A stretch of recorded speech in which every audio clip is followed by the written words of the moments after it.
What video or recording is perfectly innocent, but becomes terrifying when you look into the story behind it?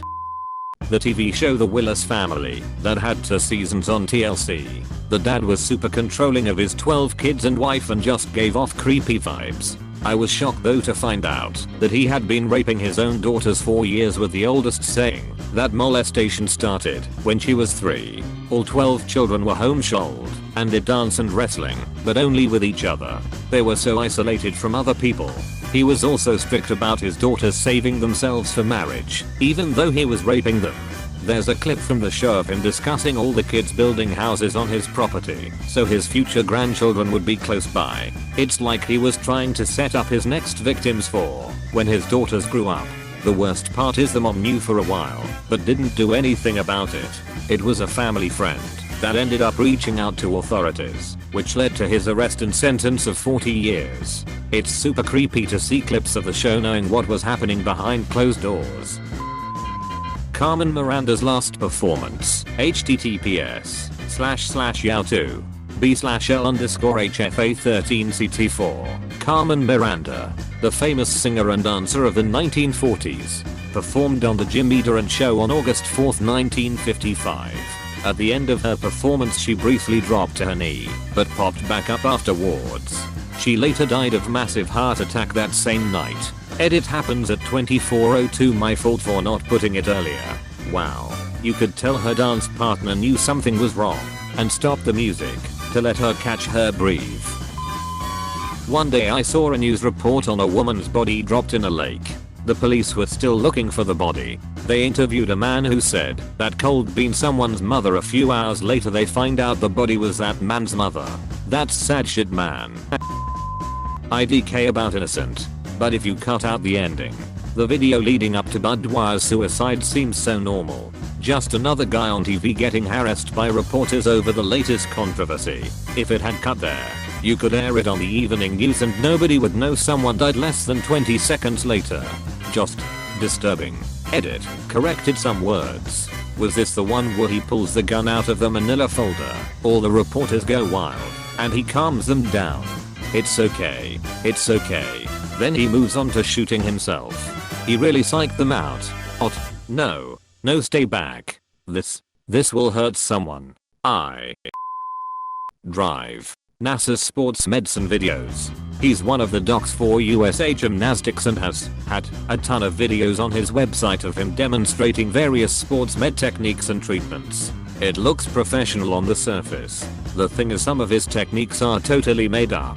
Some techniques he demonstrated on video he would digitally penetrate, finger, young girls in the vagina and anus. He performed these techniques on hundreds of young girls under the guise of it being for their health and sometimes directly in front of their parents. Sometimes while aroused. Watch Athlete A on Netflix if you want the story on this scumbag.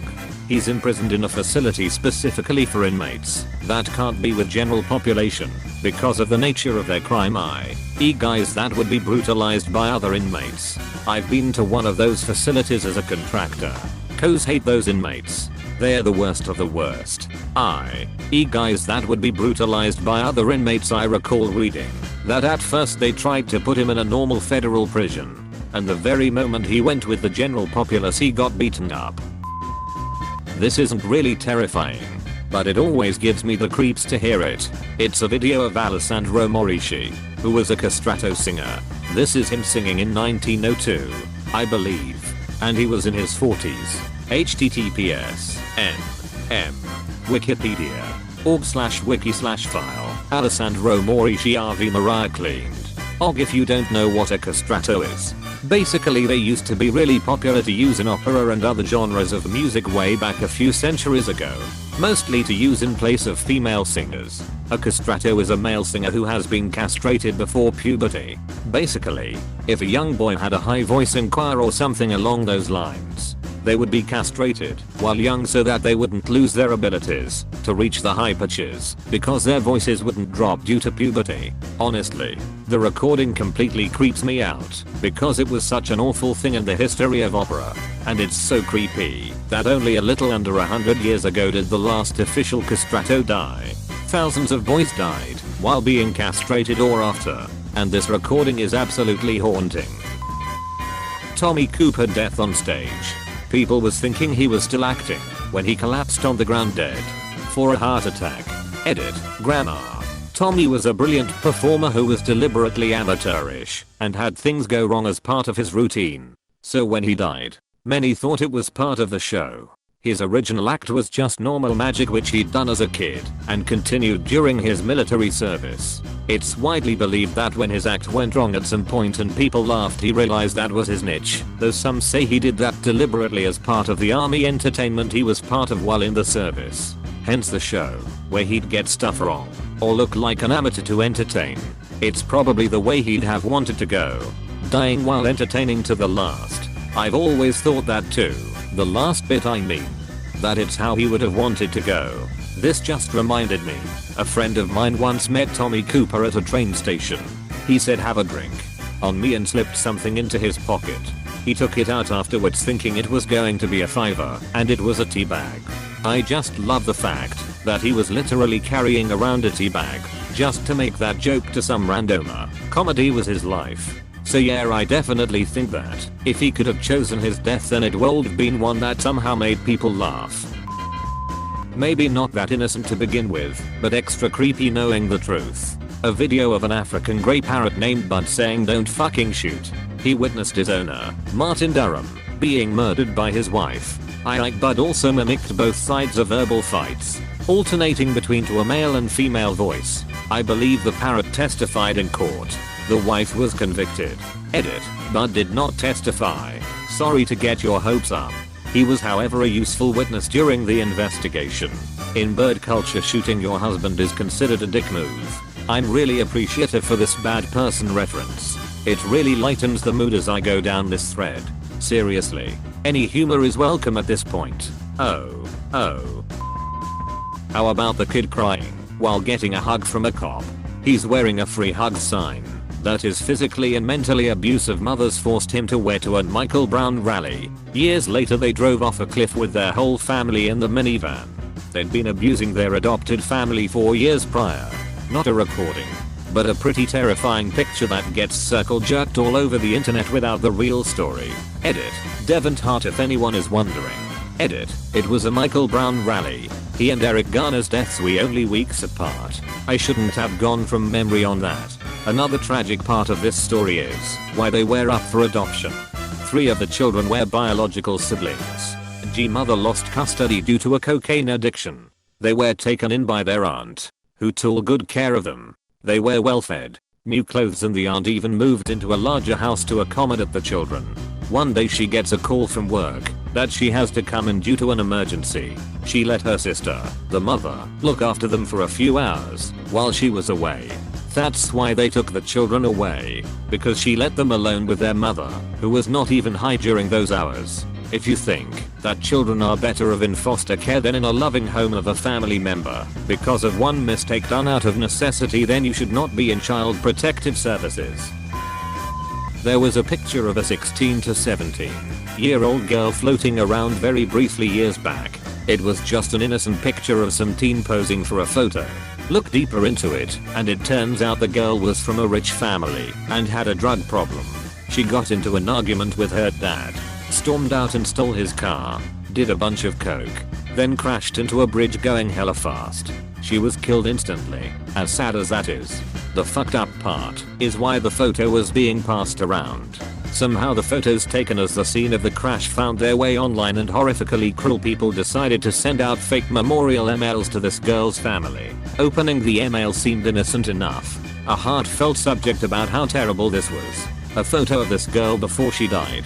But scroll any further and there were the pictures of her corpse with messages taunting her loved ones. I found one of these messages and her body was not in one piece. It was mangled. Seeing your daughter's corpse is one thing. Seeing it in that state is something else. But to have people playing with it online for no other reason than to hurt you is unthinkable.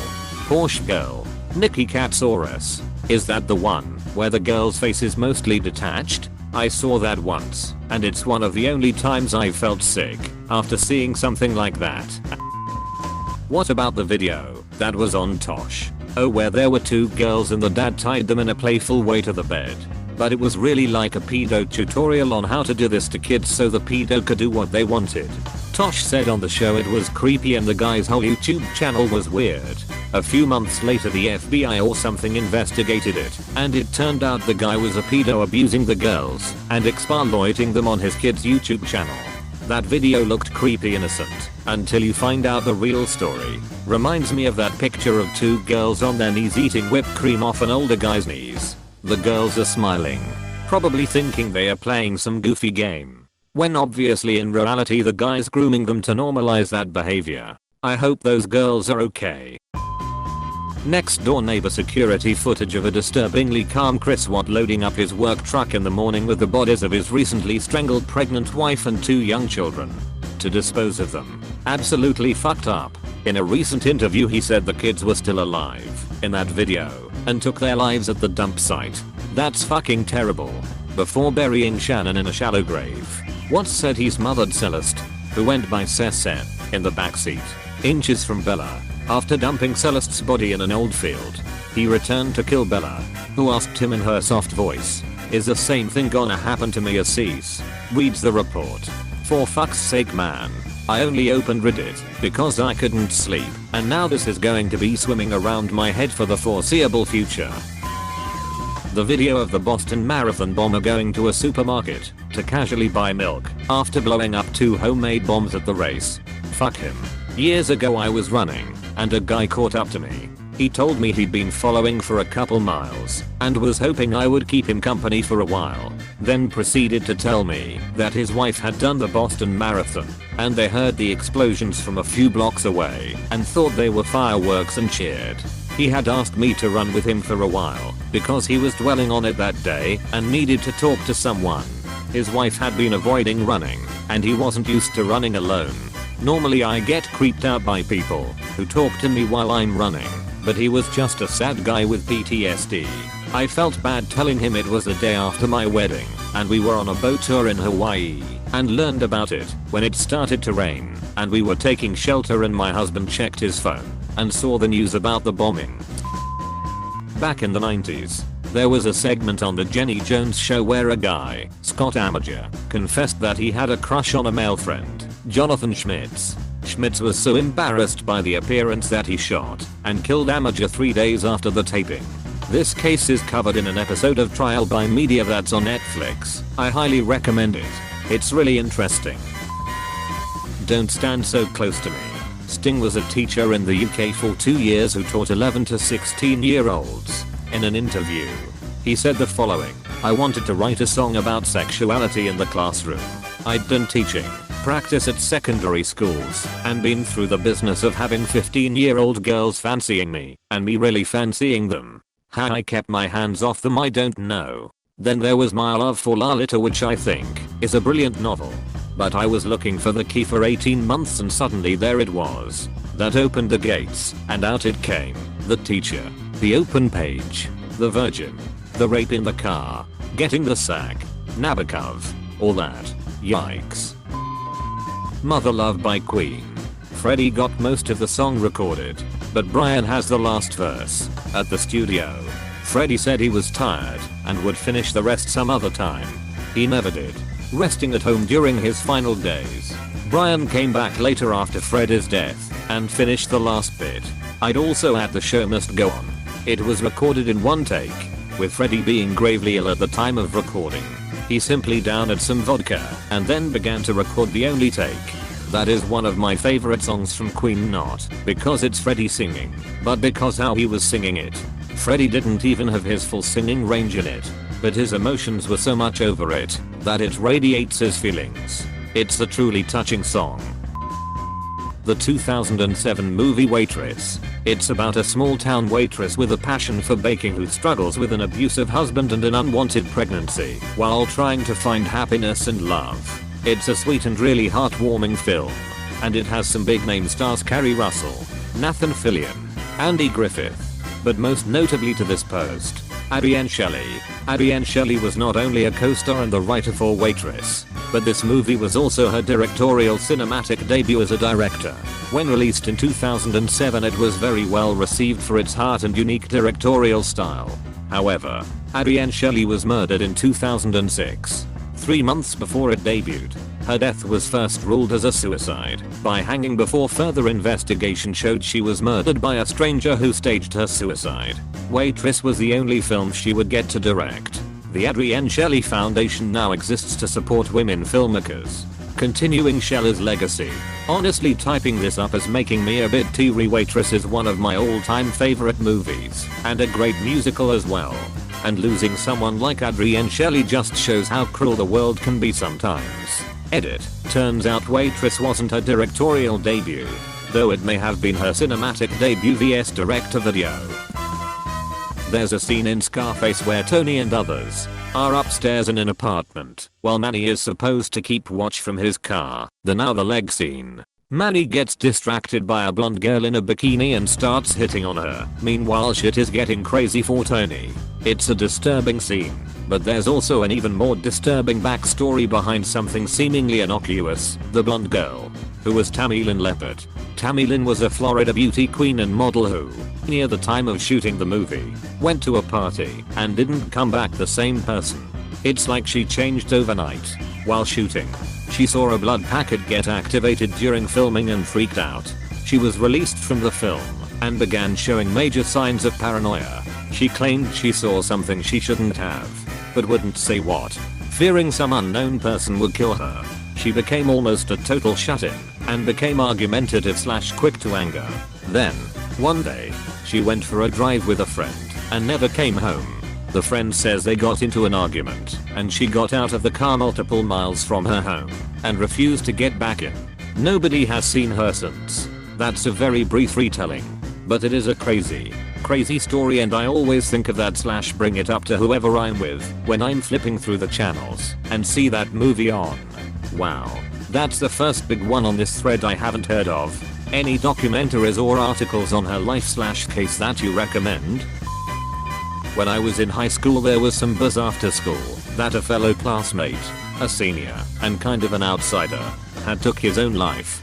Friends and family were on the news saying how he was such a good kid, misguided, and tragic. A few hours later we found out that he did not kill himself. He was in custody for murdering his mom, dad and sister after school. Really disturbing, and I've never been able to shake it even after all these years. That kid who did anime reviews and ended up making a video about his big future plans.